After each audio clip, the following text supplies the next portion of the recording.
ہمارا لباس ہے ایک مسلمان کا جو فخر ہے، امتیاز کا باعث ہے. لباس سے اللہ ہمیں عزت عطا کرتا ہے، لباس کے ذریعے سے اللہ تبارک و تعالیٰ ہمیں کرامت عطا کرتا ہے، بزرگی عطا کرتا ہے، اور ہماری شرمگاہوں کا ستر ہوتا ہے. اس میں انسان اگر یہ لباس نہ ہوتا، جو لوگ ننگے بدن نظر آتے ہیں تو وہ ان کی کیا ویلیو نظر آتی ہے کہ وہ جناب لباس کے ہوتے ہوئے جو پاگلوں کی طرح پھر رہے ہوتے ہیں یا عقل معاف ہو چکی ہوتی ہے، اس کی بنسبت جو لباس والا شخص ہے، تو آپ دونوں کو کمپیریزن کریں دونوں کا اگر، تو آپ کو زیادہ وقار والا کون دکھے گا؟ وہی دکھے گا جس نے لباس زیب تن کیا ہوگا. پھر ایک وہ شخص ہے جس نے ایسا لباس پہنا ہوا ہے جس سے اس کے جسم کے سارے اعضاء، اس کی حیت نظر آ رہی ہے، اس کی شرم کے اعضاء بھی نظر آ رہے ہیں.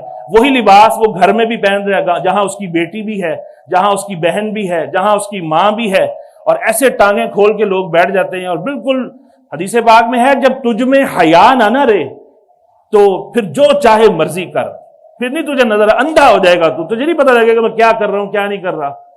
تو عزیزان محترم ایسا لباس نہ اختیار کیجیے. تو ایک شخص چست لباس پہنتا ہے اور اس کی بنسبت دوسرا شخص جو کھلا لباس پہنتا ہے اور سنت کے مطابق پہننے کی کوشش کرتا ہے.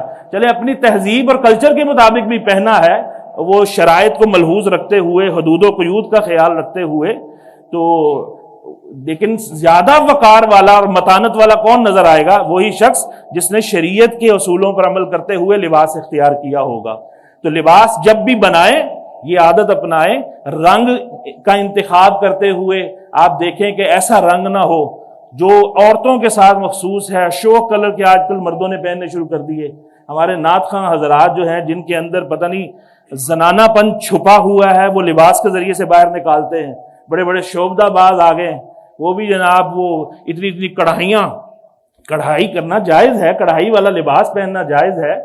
تو لیکن ایسا تو نہیں کہ آپ جو ہے یا مخنث لگیں جس کو خسرا کہا جاتا ہے، یا آپ جناب وہ بالکل ہی ہیجڑا لگیں. یہ تو ایک مرد کے لیے زینت کی چیز نہیں ہے. وقار والا ہو، امبرائڈرڈ پہننا آپ نے، امبرائڈری والا وہ پہن سکتے ہیں آپ.